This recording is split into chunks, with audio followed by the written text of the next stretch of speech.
नमस्कार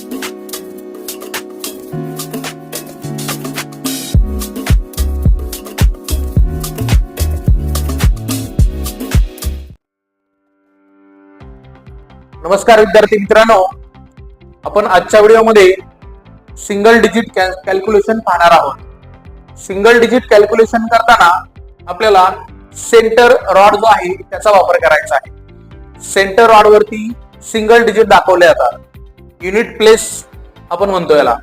त्याच्यावरती फक्त 1 to 9 नंबर शो केले जातात। बघा, वरती अप्पर बीट आहे आणि खाली लोअर बीट्स आहेत। अप्पर बीटची व्हॅल्यू 5 असते आणि लोअर बीटची व्हॅल्यू प्रत्येकी 1 असते। आपण पाठीमागच्या व्हिडिओमध्ये पाहिलेलंच आहे। तर आपण सुरुवात करूया पहिल्या क्वेश्चन पासून।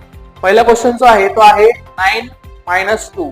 तर पहिला आपण किट वरती 9 दाखवूया। 5 6 7 8 9।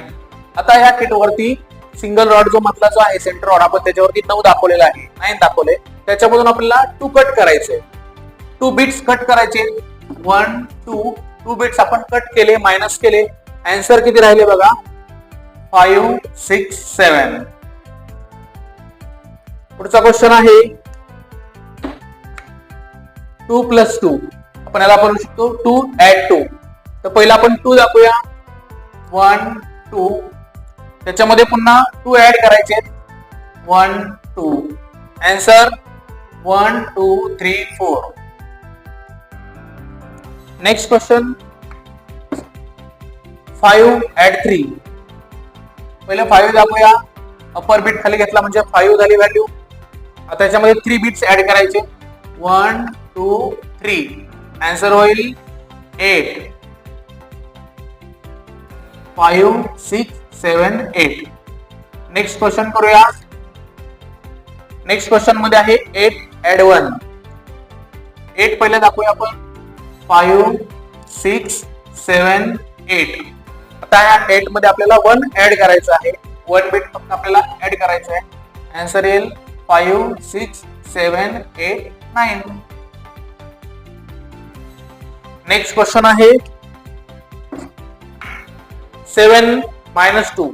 7 मधून 2 कट करायचे। तर पहिला आपण 7 दाखवूया। 5 6 7। 7 मधून आपल्याला 2 कट करायचे, 2 बिट्स खाली घ्यावे लागतील। 1 2। आन्सर राहिलं 5।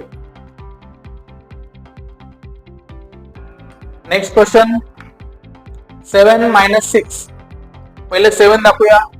5 6 7। आता या 7 मधून 6 बिट्स आपल्याला कट करायचे। 6 बघा कसे कट होतील। 5 1। 5 एकदा कट केला, इथला 1 कट केला। आन्सर राहिलं फक्त 1।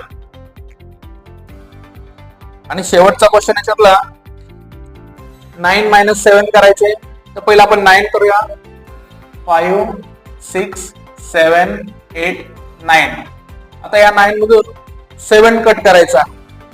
7 बघा कसा कट होईल। अगोदर 5 कट होईल, 6 7। या 9 मधून पहिला 5 कट केला आणि खालचे 2 बिट कट केले। आन्सर राहिलं 2। अशा प्रकारे सिंगल डिजिट कॅल्क्युलेशन आपल्याला करता येतं। सिंगल डिजिट जे क्वेश्चन्स आहेत त्याची जास्तीत जास्त तुम्ही प्रॅक्टिस करा, जेणेकरून तुम्हाला पुढे आपल्याला डबल डिजिट, ट्रिपल डिजिट वगैरे आपल्याला करता येतील। थँक्यू।